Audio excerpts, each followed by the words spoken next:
तो last class में हम लोगों ने नर्स्ट इक्वेशन का एक्सप्रेशन देखा था। अगर आपको ध्यान हो तो नर्स्ट इक्वेशन का एक्सप्रेशन हमने लास्ट क्लास में यही लिखा था, E cell is equal to E not cell minus 2.303 R T by N F log of concentration of anode by concentration of cathode. ये हमने एक्सप्रेशन ऑलरेडी देख रखा है जो हमने नस्ट की देखी थी। अभी आज के क्लास में हमें पढ़ना है equilibrium constant from Nernst equation. तो थोड़ा बहुत इसके लिए मुझे इक्विलिब्रियम वाला जो चैप्टर था उसका कॉन्सेप्ट एक बार देखना होगा कि क्या कॉन्सेप्ट हमने पढ़ा था। तो हमने पढ़ा था कि अगर कोई equation A A plus B B दी गई है जो कि किसमें है, इक्विलिब्रियम में है, in C C plus D D, तो किसी भी एक्स वाई जेड टाइम पर जब हम लोग लिखते थे जो कि टाइम इक्विलिब्रियम नहीं होता था, तो वहां पे हम लोग क्या लिखते थे, concentration of C raise to the power stoichiometry into concentration of D raise to the power stoichiometry whole divided by concentration of A raise to the power stoichiometry and concentration of B raise to the power stoichiometry हुआ करता था। लेकिन ये at any time अगर आप ऐसा लिखिएगा तो उसको हम लोग किससे डिनोट करते थे, इसको हम लोग क्यू से डिनोट करते थे, उसे कहते थे कोफिशिएंट ऑफ इक्विलिब्रियम। लेकिन यही बात जब हम लोग किसी एक ऐसे इक्वेशन के लिए लिख रहे हैं जो कि इक्विलिब्रियम में है, अब जो इक्वेशन है वो किस पर है, एट इक्विलिब्रियम है, तो जब आप इक्विलिब्रियम पे इसको लिख रहे हैं तो equation A A plus B B अगर आपको वो सी सी प्लस डी डी दे रहा है, सी सी प्लस डी डी दे रहा है, तो उसके टाइम पर अब आप क्या यूज करेंगे, के सी यूज करते हैं। At equilibrium this Q becomes K C, और आप क्या लिखते थे, concentration of C raise to the power C into concentration of D raise to the power D whole divided by concentration of A raise to the power A into concentration of B raise to the power B. Expression में कहीं कोई changes नहीं है, हाँ बस changes इतना है कि जो इक्विलिब्रियम पर कंसंट्रेशन होगा और जो आपका एनी टाइम पर कंसंट्रेशन होगा वो अलग अलग होगा, और इक्विलिब्रियम पे कंसंट्रेशन जाकर क्या हो जाता था, कांस्टेंट हो जाता था। अगर आपको थोड़ा बहुत भी ग्राफ ध्यान हो तो याद होगा मैंने ऐसा ग्राफ बनाया था, अगर ठीक से देखेंगे तो ऐसा मैंने ग्राफ बनाया था कि ये रिएक्टेंट का ग्राफ, ये रिएक्टेंट का कर्व है जो धीरे धीरे ऐसे आ जाता है, और ये प्रोडक्ट का कर्व है जो धीरे धीरे ऐसे आता है, और जिस पॉइंट पर ये क्या हो जाए, ये दोनों ही जो ग्राफ है वो पैरेलल टू एक्स एक्सिस हो जाए, उसका जो समय होता था उसको हम लोग क्या कहते थे, टी इक्विलिब्रियम कहते थे। इस कंसंट्रेशन को आर नॉट कहते थे, इस कंसंट्रेशन को पी नॉट कहते थे, और ये आपका बीच का जो भी कंसंट्रेशन बनता था वो फाइनल कंसंट्रेशन होता है। याद है ऐसे कुछ ग्राफ हमने बताया था। तो ये एक्सप्रेशन आपको ध्यान रखना है। तो ये बस मैंने जस्ट एक आइडिया दे दिया ताकि आपको ध्यान रहे कि ऐसा कुछ हमने पढ़ा था। ये एक ग्राफ आपने देखा था, इसमें भी हमने 3 ग्राफ देखा था अलग अलग केस में। एक बार ये ऐसा हुआ जहां पे दोनों का कंसंट्रेशन सेम हो गया, एक में था कि वो नीचे चला जाता है ऊपर चला जाता है, और एक में था कि दोनों कभी भी मिलते नहीं है। ध्यान आ रहा है, ये सब कुछ क्लास 11th में पढ़े थे हम लोग। तो आज की क्लास में हम लोग को क्या देखना है, आज की क्लास में हमें देखना है कि इक्विलिब्रियम कांस्टेंट के टर्म्स में आप जब लिखते हैं तो आप कैसे किसी भी नर्स्ट इक्वेशन को कैसे लिखेंगे। तो अब जो हमारा इक्वेशन है, मान लीजिए हम एक डैनियल सेल के लिए ही इसको लिखते हैं, मान लीजिए इसको मिटा ही देता हूं, इसकी यहां पे कोई जरूरत नहीं है तो इसको रख के कोई फायदा नहीं। मान लीजिए डैनियल सेल के लिए ही हम लिखते हैं, तो डैनियल सेल के लिए जब आप लिखिएगा तो एक्सप्रेशन कैसा लिखिएगा, तो डैनियल सेल के लिए पहले हम लोग इक्वेशन लिखते हैं। डैनियल सेल के लिए इक्वेशन क्या लिखेंगे, जो आपका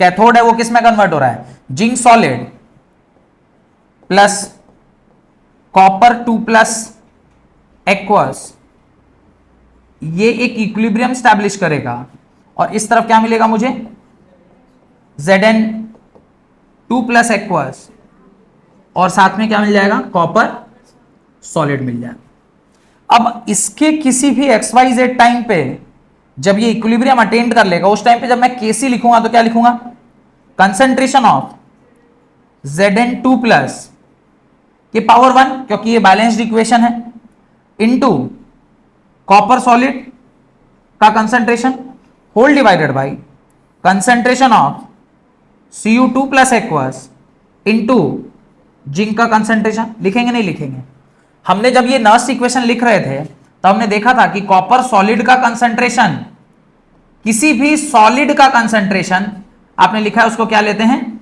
1 लेते हैं। तो इसकी भी वैल्यू क्या हो जाएगी 1, इसकी भी वैल्यू क्या हो जाएगी 1 हो जाएगी। तो इन दोनों की वैल्यू चूंकि 1 हो गई तो ये वैल्यू भी क्या हो गया 1 हो गया, और ये वैल्यू भी क्या हो गया 1 हो गया। अगर ये दोनों वैल्यूज 1 हो गई तो अभी हमारा केसी किस में कन्वर्ट हो गया, हमारा केसी कन्वर्ट हो जाएगा कंसंट्रेशन ऑफ, ऊपर क्या था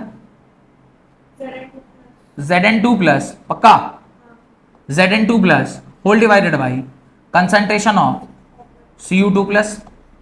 ये कहां पर था, ये है कहां पर हमारे डैनियल सेल में, ये कहां पर है एनोड पर है, और ये कहां पर है कैथोड पर है, यानी ये एनोड बाई कैथोड ही लिखा हुआ है।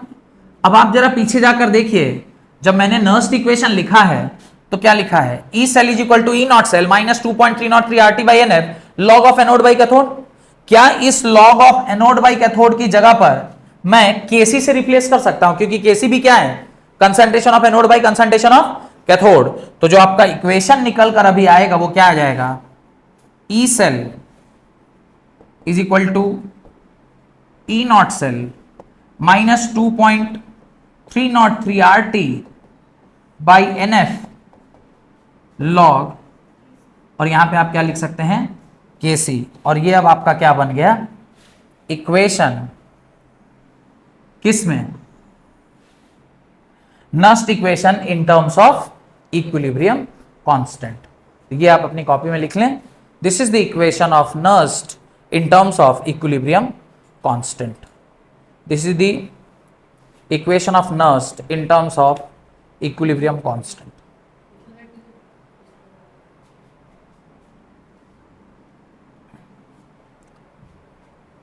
ये जरूर लिख लीजिएगा कि हमने ये सब लिखा हुआ है, किसी भी सॉलिड का कंसंट्रेशन आप क्या लेते हैं 1 लेते हैं।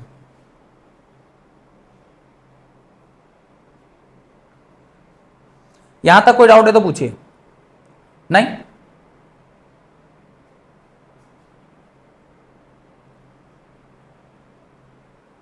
बढ़े आगे।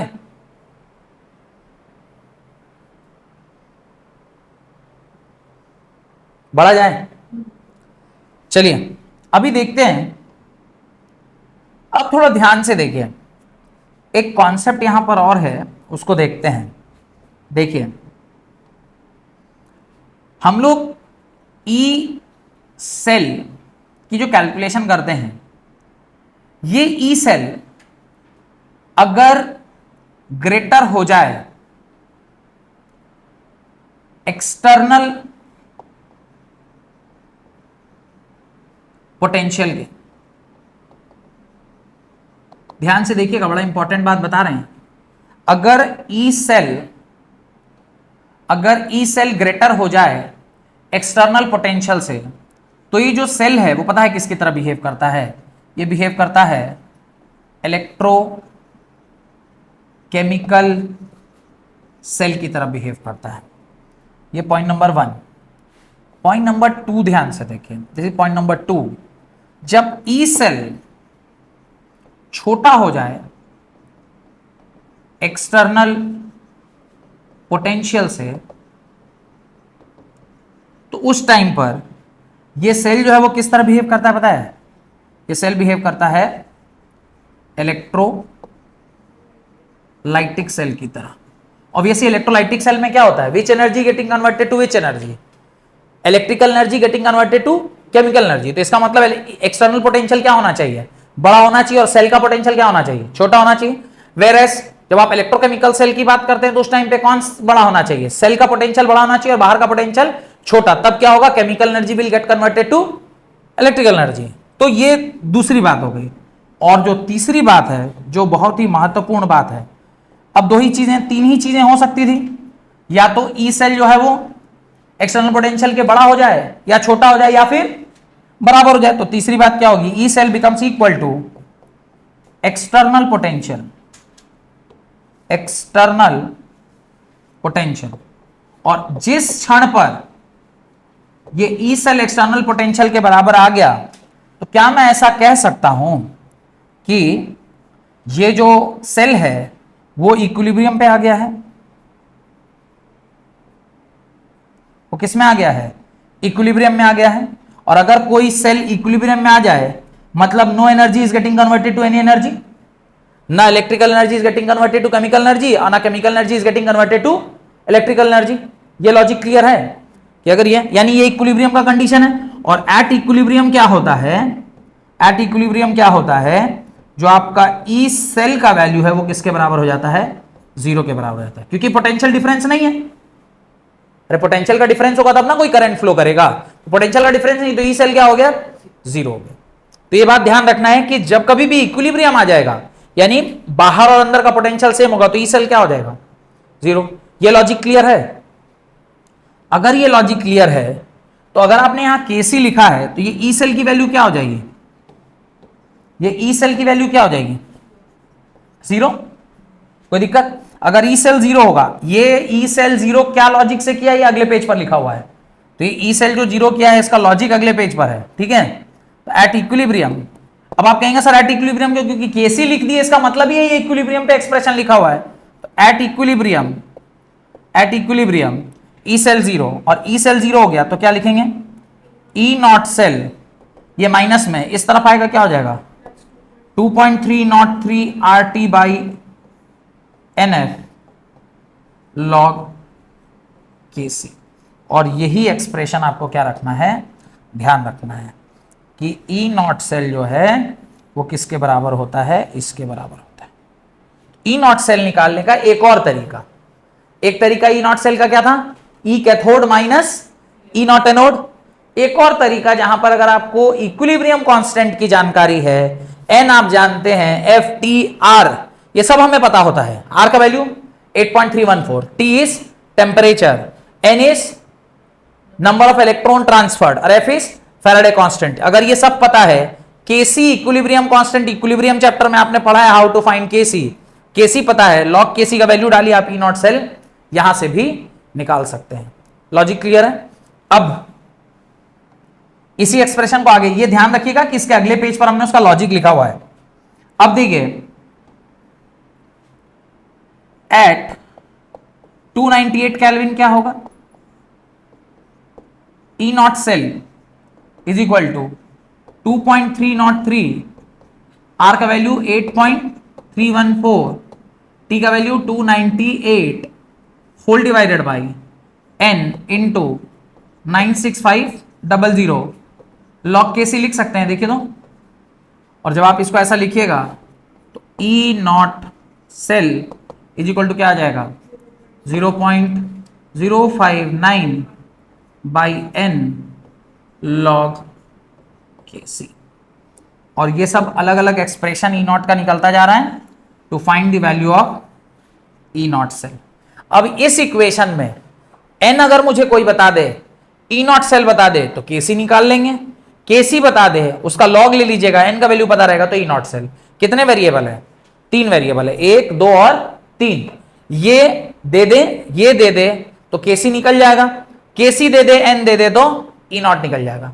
ज्यादातर केस में क्या होता है, आपको केसी पूछता है, ज्यादातर इक्वेशन में आपसे क्या पूछेगा, केसी पूछेगा, केसी पूछेगा, एन का वैल्यू इक्वेशन दे देगा, निकाल लेंगे। और ई नॉट सेल कैसे निकालेंगे, E not cathode minus E not anode से। तो ये ई नॉट सेल का वैल्यू कहां से निकल जाएगा, E not cell is equal to E not cathode minus E not anode से। तो यहां से E not cathode, E not anode से ई सेल निकल गया, एन का वैल्यू इक्वेशन दिया रहेगा तो पता चल जाएगा आप केसी, और उसका फिर एंटी लॉग, लॉग से नहीं निकलेगा, ये एंटी लॉग से निकलेगा, क्योंकि लॉग केसी दिया है, इसको सॉल्व करने के लिए आपको क्या निकालना होगा, एंटी लॉग लेकर सॉल्व करना होगा।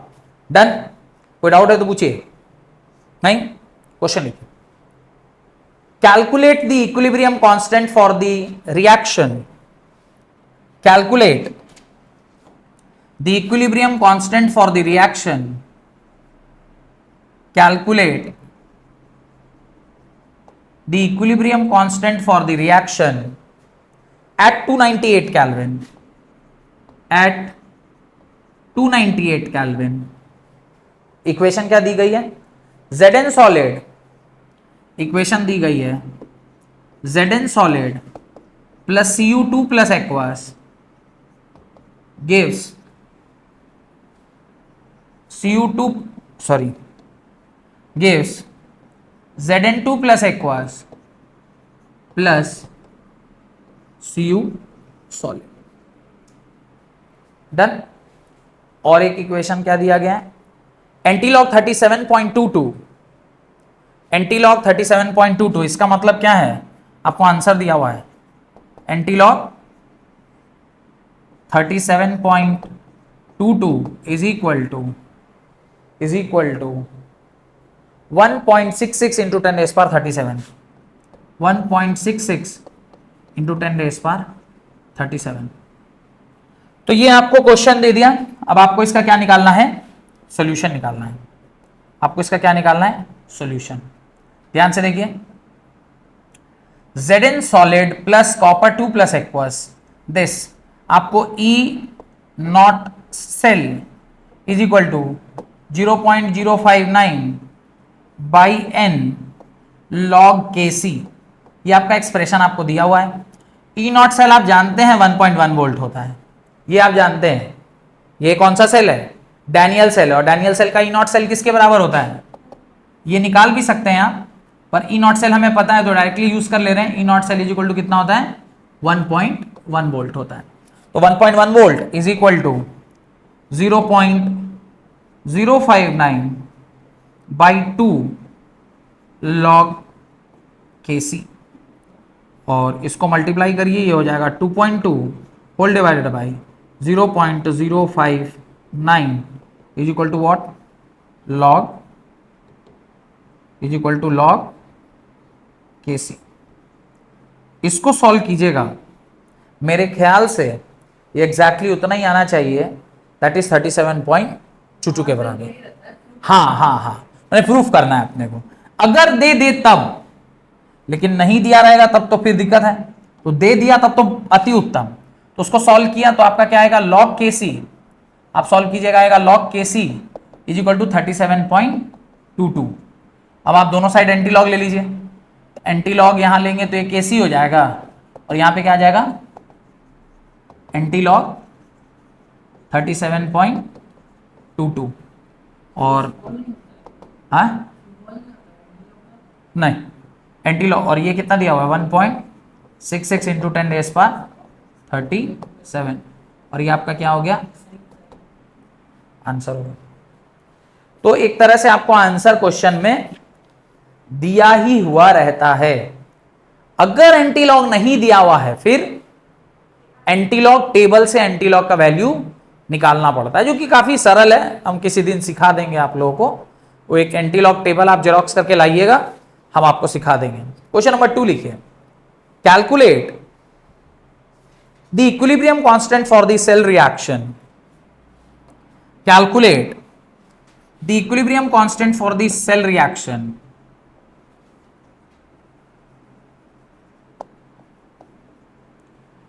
Calculate the equilibrium constant for the cell reaction. 4 times Br minus, 4 times Br minus, equation दी गई है, 4 times Br minus plus O2 plus 4 times H plus gives twice of Br2 plus twice of water, twice of Br2 plus twice of water. और E naught cell की वैल्यू दी गई है, E naught cell is equal to 0.16 volt. ये भी आपको क्या किया है, दे दिया गया है. और एंटीलॉग 10.83, एंटीलॉग 10.83 की वैल्यू दी गई है. यानी आप ऐसे हंस रहे हैं, मतलब यही आंसर है इसका, मतलब 6.76 इंटू 10 रेज़ पावर 10, ये सब दिया गया है. आपको क्या करना है, बस इसको सॉल्व करना है. देखिए, अगर ऐसे लिखा भी है फिर भी एक्सप्रेशन आपको सही लिखना है. तो इक्वेशन क्या लिखेंगे, E not cell is equal to 0.059 by n log Kc, यही फॉर्मूला यूज करेंगे. कुछ नहीं टेम्परेचर दिया है तो आप क्या मानिएगा, टेम्परेचर क्या है, 298 केल्विन दिया गया है. अब ई नॉट सेल की वैल्यू शायद दे दी गई है 0.16 volt is equal to 0.059. n का वैल्यू कितना होगा, 4 होगा। ठीक है, नंबर ऑफ इलेक्ट्रॉन्स का आदान प्रदान कितना है, तो लॉग केसी कितना आ गया, लॉग केसी आ गया 4 इंटू 0.16 होल डिवाइडेड बाई 0.059, इसको सॉल्व करिएगा एग्जैक्टली कितना आएगा, 10.83 आएगा। और एक बार ये आ गया तो आप एंटी लॉग ले लीजिए, एक बार इतना आ गया फिर आप एंटी लॉग ले लीजिए और आंसर आ जाएगा। तो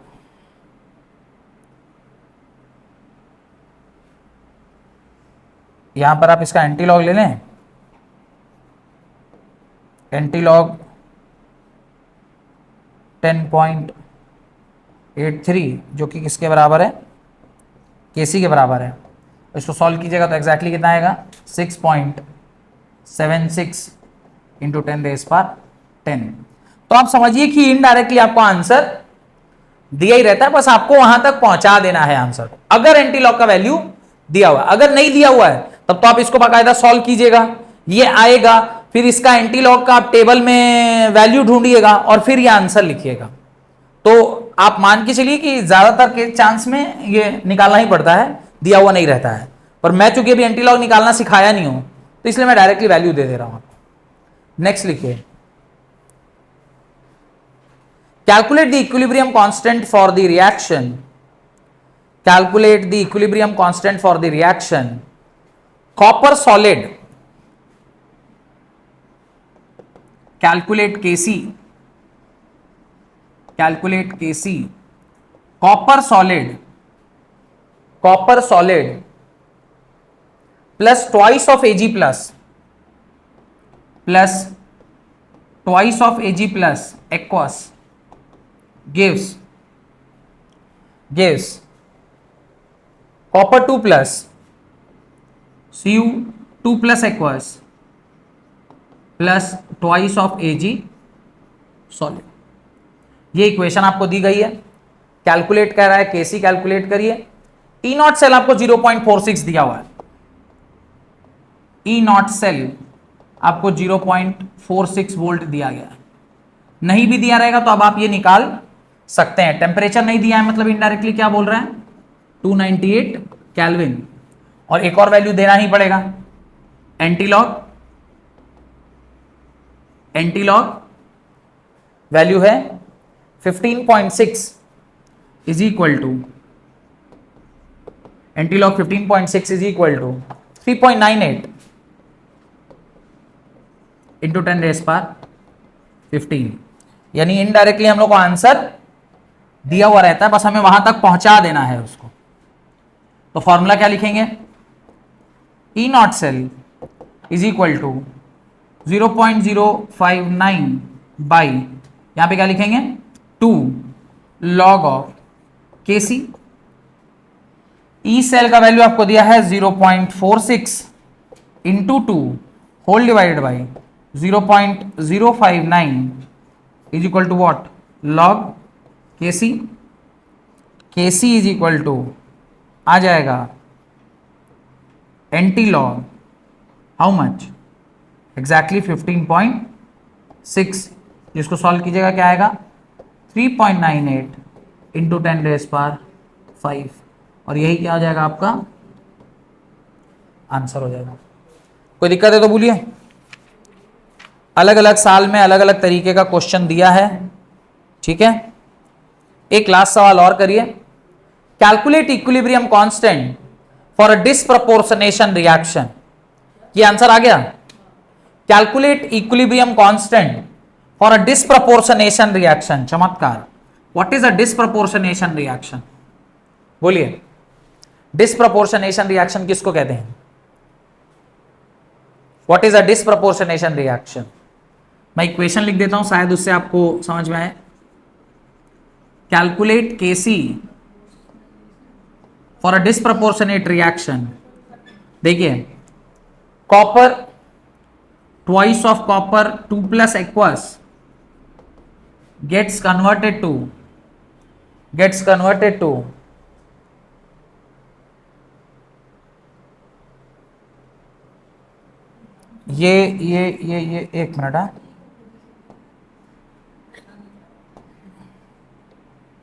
plus get converted to copper solid plus copper 2 plus aqueous. और आपको दो वैल्यूज और दी गई हैं, E copper plus 2 copper is equal to E not copper plus 2 copper is 0.52 volt. और दूसरा वैल्यू एक और दिया गया है, E not C U two plus to single plus, E not C U two plus to single plus is equal to, इसका volt दिया है 0.16 वोल्ट, 0.16 वोल्ट। ये आपको क्वेश्चन में दिया हुआ है, 0.16 वोल्ट, 0.16 वोल्ट, ये आपको क्वेश्चन में दिया हुआ है, सॉल्व करना है। सबसे पहले व्हाट इज डिस्प्रोपोर्शनेशन रिएक्शन, ध्यान से देखिए। जब एक ही कोई एलिमेंट का ऑक्सीडेशन भी हो जाए और उसी का रिडक्शन भी हो जाए, आप देखिए ध्यान से, ये कॉपर +1 है, कॉपर +1 से कॉपर 2 प्लस पे गया है, नंबर बढ़ रहा है घट रहा है, बढ़ रहा है, तो इसका क्या हुआ, ऑक्सीडेशन हुआ। और ये +1 से कहां चला गया, 0 में चला गया, नंबर बढ़ा घटा, घट गया मतलब इसका क्या हुआ, रिडक्शन हुआ। एक ही कंपाउंड का ऑक्सीडेशन और एक ही कंपाउंड का रिडक्शन जहां हो जाता है, उस तरह के कंपाउंड को हम क्या कहते हैं, उस तरह के रिएक्शन को क्या बोलते हैं, डिस्प्रोपोर्शनेशन रिएक्शन। तो इंपॉर्टेंट मार्क करके लिख लीजिए, सेम रिएक्टेंट के साइड पर सेम एलिमेंट जिसका क्या हो जाए, ऑक्सीडेशन भी हो जाए और रिडक्शन भी हो जाए, उस तरह के रिएक्शन को क्या कहते हैं, डिस्प्रोपोर्शनेशन रिएक्शन कहते हैं, called as disproportionation reaction. Done. और एक चीज दी गई है, antilog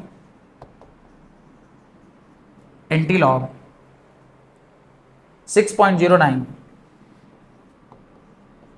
is equal to 1.2 into 10⁻⁶। तो ये एक ऐसा रिएक्शन है जहां पे बाकायदा आपको ई सेल भी क्या करना पड़ेगा, निकालना पड़ेगा। तो इसको सॉल्व कीजिए, कैसे सॉल्व होगा। और मुझे आंसर तो खैर बोर्ड पर लिखा ही हुआ है, पर आपको सॉल्व करके पूरा बाकायदा ई सेल, तो इससे सबसे ये चेक करना होगा कि किसका ऑक्सीडेशन हुआ, किसका रिडक्शन हुआ। तो ऑक्सीडेशन किसका हुआ है, कॉपर प्लस से कॉपर 2 प्लस का, तो कॉपर प्लस से कॉपर 2 प्लस मतलब ये, यानी ये आपका कहां चला जाएगा, एनोड पर, और ये कहां चला जाएगा, कैथोड पर।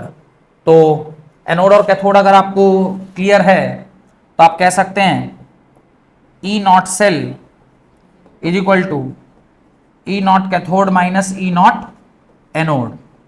ई नॉट कैथोड पर क्या होता है, कैथोड पर होता है रिडक्शन, ये हो जाएगा 0.52 माइनस ये हो जाएगा 0.16।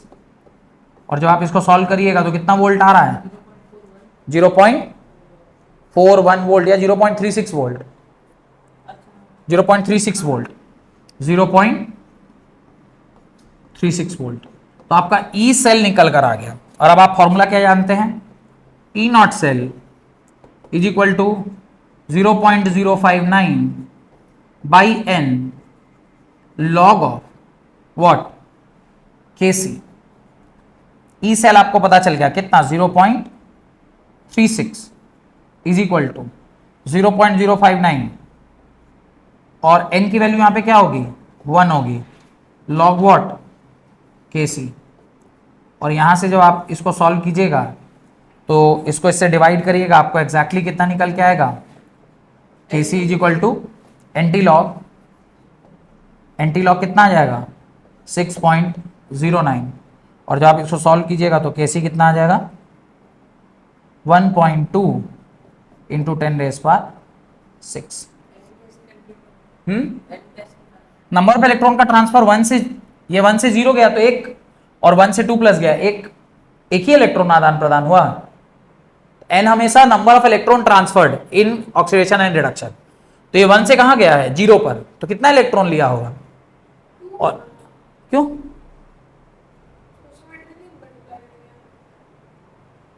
नंबर ऑफ इलेक्ट्रॉन्स के लिए स्टोइकियोमेट्री का क्या, वो तो कंसंट्रेशन के लिए स्टोइकियोमेट्री चाहिए होता है।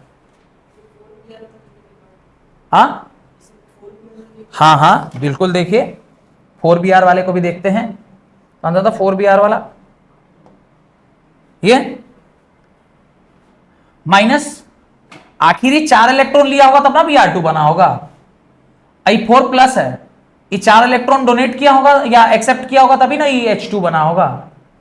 आखिर 4 इलेक्ट्रॉन का तो आदान प्रदान हुआ ही होगा, नहीं तो इसके चार्ज बैलेंस कैसे होगा, इस तरफ 4 प्लस 4 माइनस है, इस तरफ 0 है, तो तभी संभव है जब 4 इलेक्ट्रॉन का आदान प्रदान हुआ होगा। तो नंबर ऑफ इलेक्ट्रॉन आदान प्रदान जो हुआ उसी से Zn2 प्लस में कन्वर्ट हो रहा है और Cu प्लस कॉपर में कन्वर्ट हो रहा है, तो आखिर 2 इलेक्ट्रॉन का आदान प्रदान हुआ ना भाई दोनों के बीच में, तो जितने नंबर ऑफ इलेक्ट्रॉन्स का आदान प्रदान हो रहा है उसी से आप उसका नंबर ऑफ n निकालते हैं। क्लियर, तो इसको सॉल्व किया और ये आपका क्या आ गया आंसर आ गया, ये आपका क्या आ गया आंसर आ गया।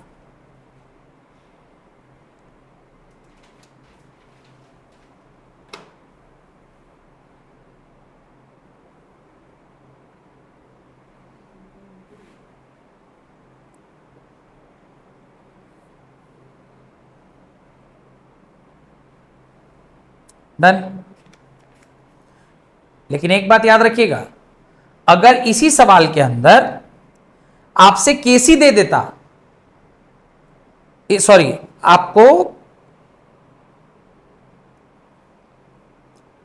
किसी एक का कंसंट्रेशन दे देता, मान लिया Cu2 प्लस का कंसंट्रेशन दे दिया और आपसे कहा बताओ इसका कंसंट्रेशन क्या होगा, निकाल पाएंगे? इसी सवाल में केसी निकाल लिए।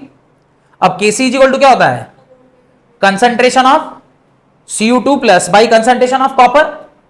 तो यहां पे तो Cu2 प्लस है, स्टोइकियोमेट्री में 1 है, लेकिन जब इस साइड आएंगे तो स्टोइकियोमेट्री में क्या है 2 है, तो वहां पे क्या हो जाएगा स्क्वायर हो जाएगा। ये बात ध्यान रखिएगा, भूलिएगा मत, एक आध क्वेश्चन ऐसा करवाए मैं जहां पे स्क्वायर कराना रहता है, क्यूब कराना रहता है, तो वो ध्यान रखिएगा। डन। इससे आपका इक्विलिब्रियम कांस्टेंट और नर्स्ट इक्वेशन से रिलेटेड जो क्वेश्चंस था वो आपका क्लियर हो गया। अब हेडिंग डालिए, electrochemical cell and gives free energy of the reaction. Electrochemical cell and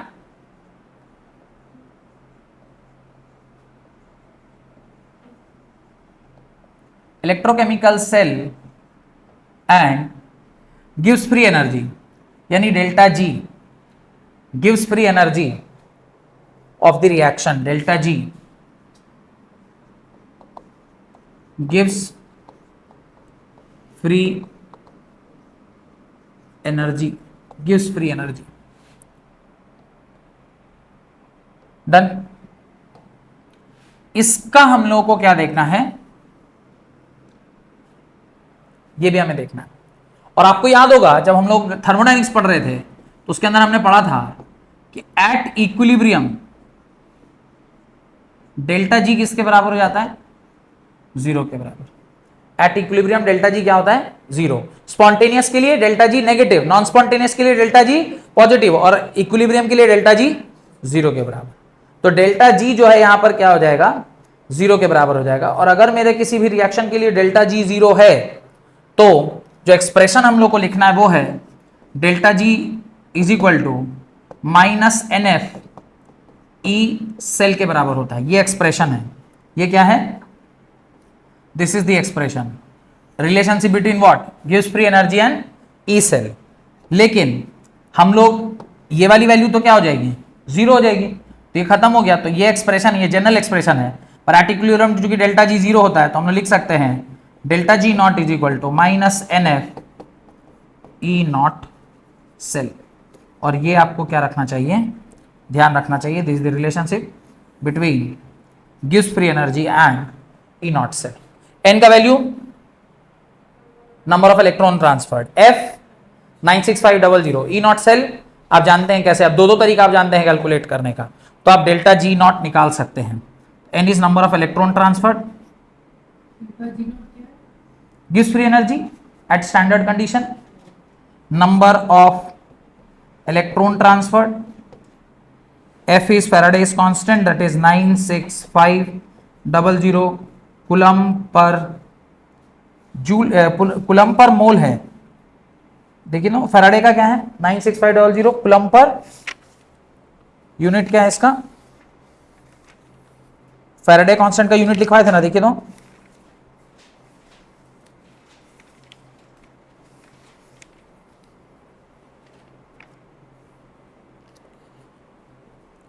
जिस दिन नेक्स्ट इक्वेशन लिखवाए होंगे उस दिन पूरा बाकायदा लिखवाए होंगे जी, कूलम पर मोल।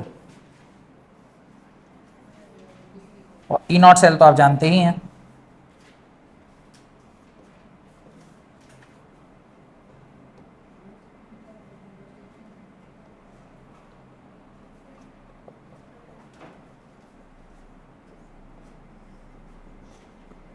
बस तो इसके ऊपर भी कुछ कुछ न्यूमेरिकल आता है, इसके ऊपर भी एक आध न्यूमेरिकल पूछा जाता है, तो उसको भी हम लोग आज सॉल्व कर ही लेते हैं, ठीक है। इक्विलिब्रियम बेस्ड क्वेश्चन कुछ कुछ पूछता है, उसको भी आज करते हैं। यहां तक लिख लिए, क्वेश्चन लिखिए, the standard electrode potential for a Daniell cell, बढ़े आगे, ये एक्सप्रेशन ध्यान रहेगा, ये एक्सप्रेशन से न्यूमेरिकल हो जाएगा आप लोग का, ये ही एक्सप्रेशन ध्यान रखना है। अच्छा इसके अंदर कंसेप्ट भी है, कहां से आया कैसे आया, बोलिएगा तो समझा देंगे, और उसका कोई मतलब नहीं है क्योंकि आपको इसका थ्योरी नहीं है, सिर्फ न्यूमेरिकल आता है, फिर भी अगर बोलिएगा तो समझा देंगे। बट फिर सुन लीजिए, माने लिखिए मत, एटलीस्ट सुन तो लीजिए। हम लोग कह रहे हैं कि एक इलेक्ट्रोकेमिकल सेल में which energy is getting converted to which energy, a chemical energy is getting converted to electrical energy।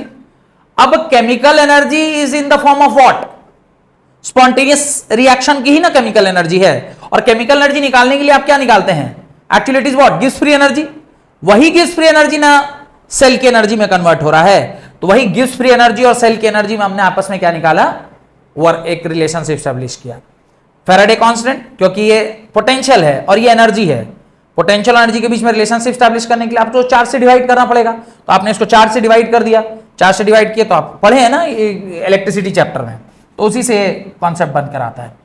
Question लिखिए, क्वेश्चन लिखिए, calculate the standard electrode potential, calculate the standard gives free energy, calculate the standard gives free energy, यानी delta G not वो आपसे क्या कर रहा है, calculate करा रहा है, for a Daniell cell having electrode potential कितना, हैविंग इलेक्ट्रोड पोटेंशियल 1.1 वोल्ट। तो डैनियल सेल का इक्वेशन आप जानते ही हैं, Zn solid plus copper 2 plus aqueous gives Zn 2 plus aqueous plus copper solid. आपको क्या निकालना है, डेल्टा जी नॉट निकालना है, तो delta G not is equal to formula होता है minus n F E not cell के बराबर -2 इंटू 96500 इंटू 1.1, इसको सॉल्व कीजिए, जो वैल्यू आएगा वो आएगा 212300 विद अ नेगेटिव साइन, और ये होगा जूल में, तो इसको अगर आप थोड़ा सा होशियारी दिखाइएगा तो इसको किलो जूल में आप क्या कर सकते हैं, कन्वर्ट कर सकते हैं, तो आंसर आ जाएगा -212.30 किलो जूल, और ये आपका डेल्टा जी नॉट का वैल्यू आ गया, दे दी value of delta G, kilo joule mole inverse, kilo joule what, ये जूल मोल इनवर्स और ये किलो जूल मोल इनवर्स, क्योंकि ये सारा कुछ पर मोल है। डन। अब कोई बड़ा सवाल अगर बनाना चाहेगा, आपको कोई बहुत बड़ा सवाल देगा तो क्या करवाएगा, ई नॉट सेल कैलकुलेट करवा लेगा, ई नॉट सेल कैलकुलेट करा के ई सेल कैलकुलेट करा सकता है, ई सेल कैलकुलेट करा के आपको डेल्टा जी नॉट, यानी एक ही क्वेश्चन में सब कुछ दिया जा सकता है। एक सवाल लिखिए, उसमें सारा कुछ करना है आपको, लिखिए calculate this cell EMF Calculate the cell EMF. Calculate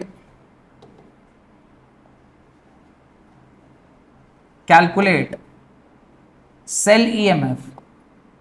Cell EMF मतलब E cell and delta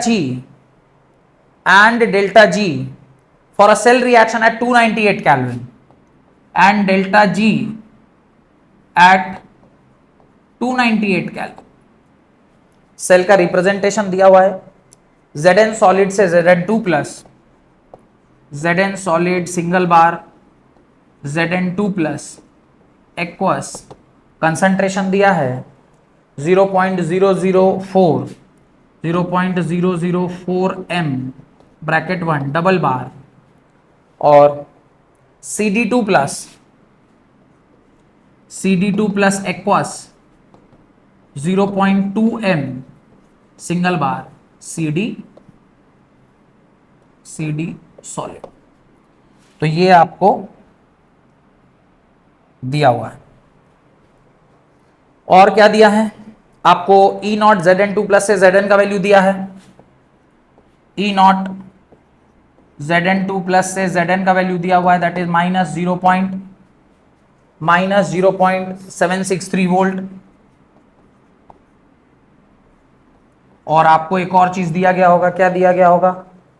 E not CD2 plus से CD, E not CD2 plus से CD, और ये वैल्यू कितनी दी गई है? ये दी गई है -0.40 वोल्ट। आपको ये सब सॉल्व करना है, आसान है, सॉल्व कीजिए, इसको खुद से सॉल्व कीजिए, नहीं होता है तो फिर हम करते हैं सॉल्व।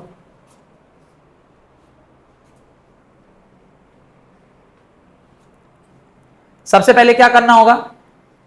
E नॉट सेल निकालना होगा। उसके लिए E anode minus E cathode करना होगा। E naught cell is equal to E naught cathode minus E naught anode. अब ध्यान से देखिए, कैथोड पर कौन है? कैथोड पर CD है, तो ये क्या वैल्यू आएगा? E नॉट एनोड, ये CD2 प्लस से CD दिया है ना,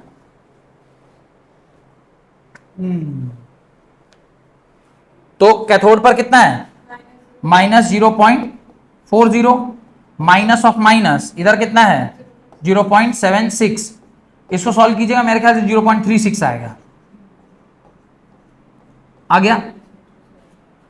तो ई नॉट सेल आपका कितना निकल कर आ गया?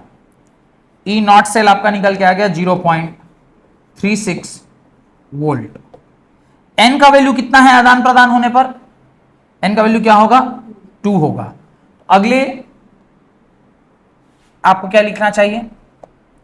ई cell is equal to E not cell minus 0.059 by 2 log of concentration of anode. अब देख लीजिए, एनोड पर कौन है? एनोड पर है Zn, तो Zn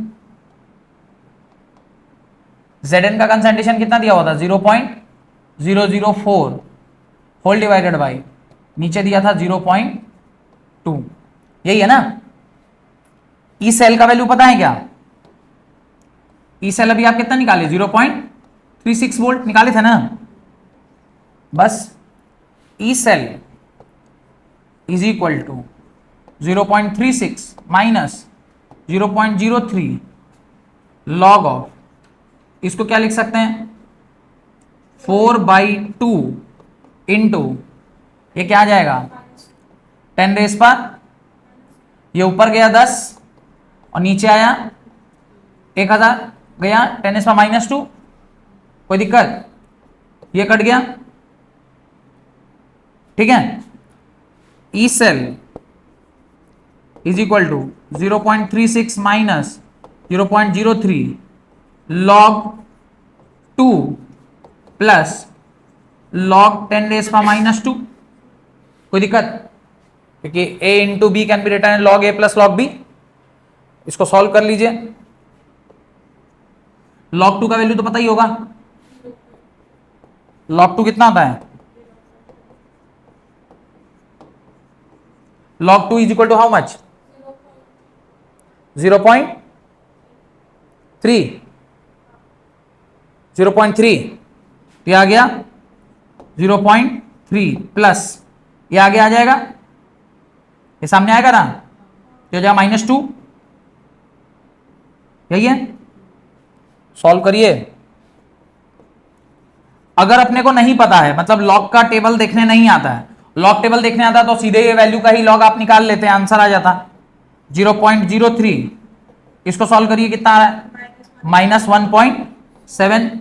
इन दोनों को मल्टीप्लाई करिए, कितना आ रहा है, E cell is equal to 0.36 minus इसको इससे मल्टीप्लाई करिएगा तो ये मेरे ख्याल से प्लस हो जाएगा, और ये कितना हो जाएगा 0.051, और इसको सॉल्व, ठीक है 5 रख लेते हैं। तो यहां से फाइनली ई सेल कितना निकल कर आ गया, इन दोनों को जोड़ दीजिए, फाइनली इसको सॉल्व करिएगा तो आपका ई सेल आएगा 0.41 वोल्ट। ये आपका ई सेल आ गया। लेकिन सिर्फ ई सेल निकालना तो हमारा काम नहीं था, उसने हमको क्या बोला है निकालने के लिए, डेल्टा जी भी बोला है। तो डेल्टा जी बोला है, अगर स्टैंडर्ड बोलता तो डेल्टा जी नॉट लिखते, लेकिन वो सीधे बोला है ये निकालो, minus n F E cell minus n का वैल्यू 2 96500 इंटू ई सेल कितना निकल कर आया 0.41। जब आप इन सारी वैल्यूज को पुट करिएगा, जो आंसर है वो आता है 849 -84920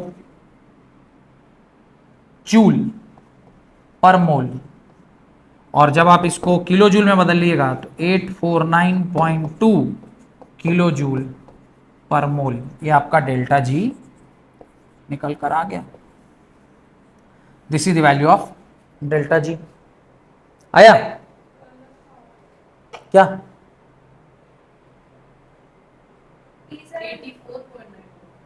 कहा 84.9,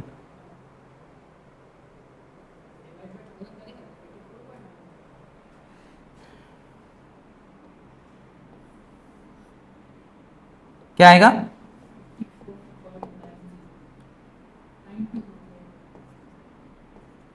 ठीक है। आपका क्या आ रहा है कैलकुलेटर से,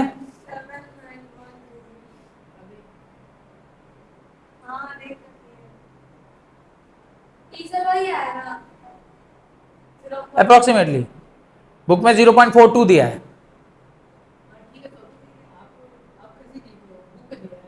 ये तो हम लोग जो सॉल्व किए उससे लिखे हैं, तो हाँ ये हम बुक से देख के लिखेंगे। थोड़ा सा का अंतर आ रहा होगा, ये 84 है, आपका 82 कुछ आ रहा होगा, वो अप्रोक्सीमेशन थोड़ा सा, क्योंकि हमने थोड़ा सा वहां अप्रोक्सीमेशन ले लिया है। अरे हमने 2 बार अप्रोक्सीमेशन लिया ना, एक बार वो 0.3 का भी अप्रोक्सीमेशन लिया हुआ है। क्लियर। आज की क्लास का लास्ट टॉपिक लिखिए, कंसंट्रेशन सेल। आज की क्लास का लास्ट टॉपिक लिखिए, कंसंट्रेशन सेल।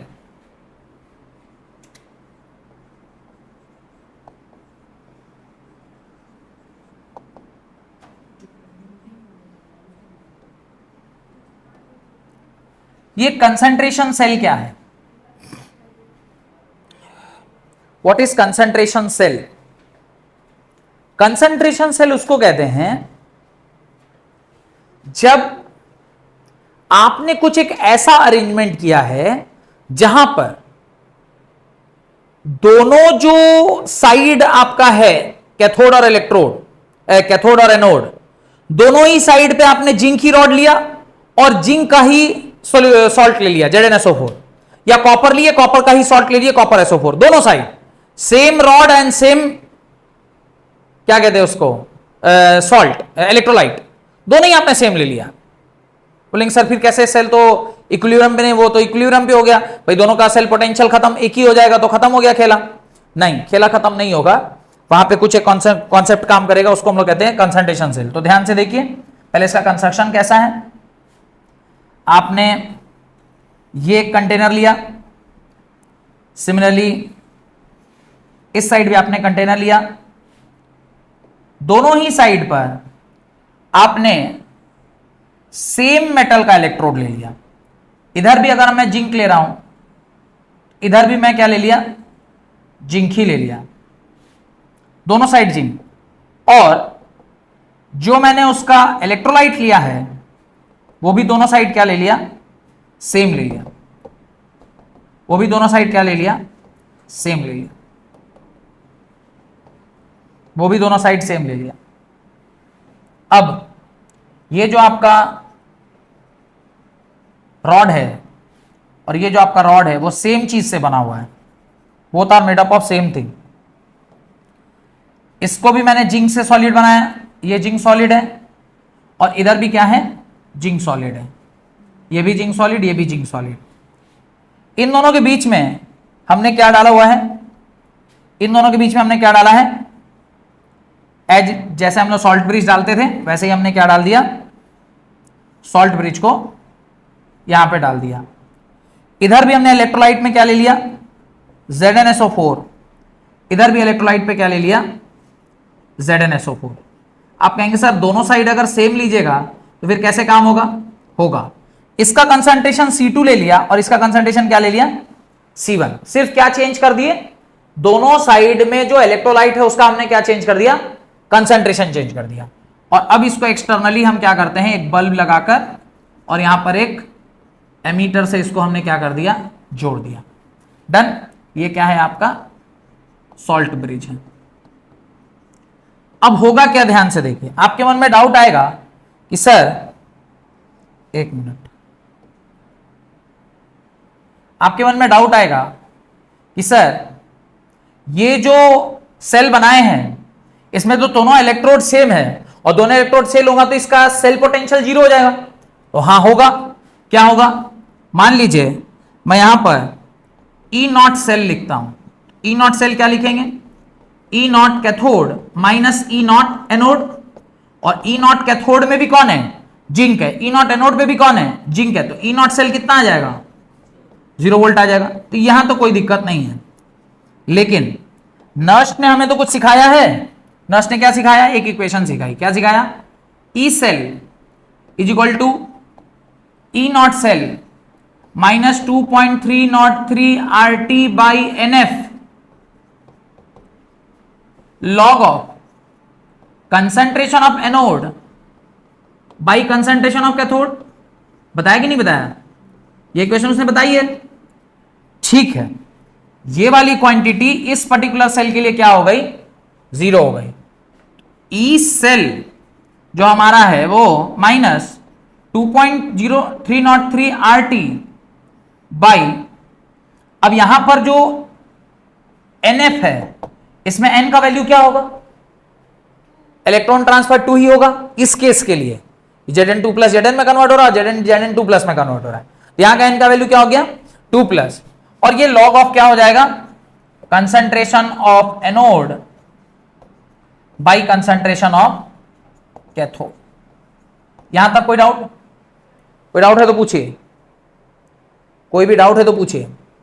अब ध्यान से देखिए, एट 298 केल्विन मैं इसको क्या लिख सकता हूं, E cell can be written as minus 0.059 by n log of C1 by C2 लिख दूं।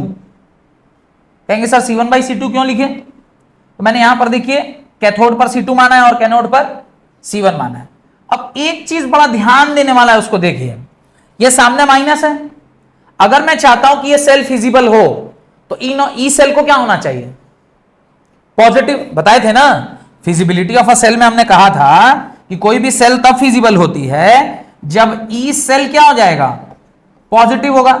अब थोड़ा आप ध्यान से देखिए, कब ये चीज पॉजिटिव होगा, जब C1 C2 से बड़ा होगा कि C2 C1 से बड़ा होगा।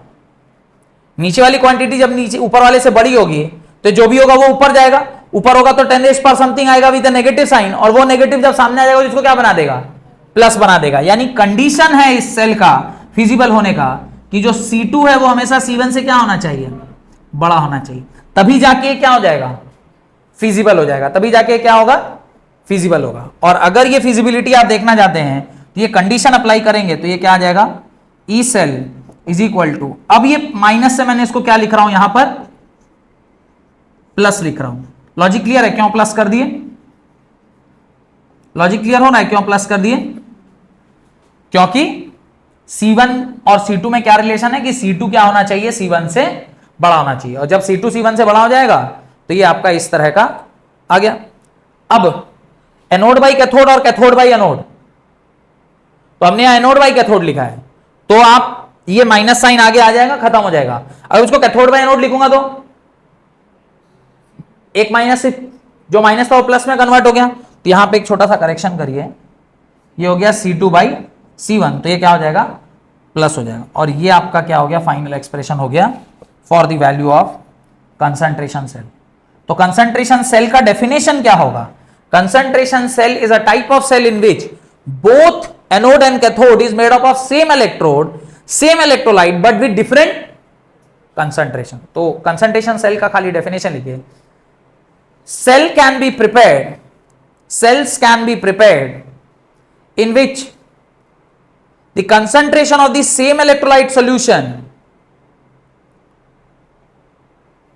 cells can be prepared in which the concentration of the same electrolyte solution is different for both electrode and for both the electrodes, is different for both the electrodes, keeping the electrode and its electrolyte as same, the electrode and its electrolyte as same. Such type of cells is known as concentration cell. Electrode and electrolyte keeping same, नहीं electrode और electrolyte को आप same रख के खाली concentration भी बदल दीजिएगा तो भी आपका काम क्या हो जाएगा, हो जाएगा। Such type of cell is known as concentration cell, such type of cell is known as concentration cell. और उसके नीचे आप ये सारी ये डायग्राम बना लीजिए, और डायग्राम बना के फिर आप ये एक्सप्रेशन सब लिख लीजिए, ठीक है। इससे आपका कंसंट्रेशन सेल का पार्ट भी क्या हो गया, खत्म हो गया। अगले क्लास में हम लोग एक नया कॉन्सेप्ट पढ़ेंगे जिसको हम लोग कहते हैं इलेक्ट्रोलाइटिक सेल। तो अब मैंने आपसे जैसा कहा था कि टोटल चैप्टर 3 पार्ट में डिवाइडेड है, एक था इलेक्ट्रोकेमिकल सेल, एक था इलेक्ट्रोलाइटिक सेल, और लास्ट में बैटरीज के बारे में पढ़ते हैं। तो बैटरी भी इलेक्ट्रोकेमिकल सेल का ही पार्ट है, पर उसने उसको अलग से एक टॉपिक करके पढ़ाया है। तो आज हमारा इलेक्ट्रोकेमिकल सेल का पूरा पार्ट खत्म हो गया। अब हम लोग इलेक्ट्रोलाइटिक सेल में प्रवेश करेंगे। इलेक्ट्रोलाइटिक सेल में 2 पार्ट में चैप्टर डिवाइडेड है, एक है इलेक्ट्रोलाइटिक कंडक्टिविटी जहां पर एक आध लॉ पढ़ना है, और उसके बाद इलेक्ट्रोलाइटिक सेल जिसके अंदर फैराडे के 2 लॉ पढ़ने हैं। तो फैराडे बार बार आप देखते होंगे हम लोग एफ का वैल्यू फैराडे कांस्टेंट यूज करते हैं 96500, तो कहीं ना कहीं फैराडे ही थे ना जिन्होंने ये सब कुछ पता किया होगा। तो इनका 2 लॉ है, लॉ 1 एंड लॉ 2, तो वो दोनों लॉ पढ़ना है, और उसके बाद लास्ट में हम लोग को बैटरीज पढ़ के चैप्टर को खत्म करना है। बहुत बहुत धन्यवाद आज की क्लास अटेंड करने के लिए।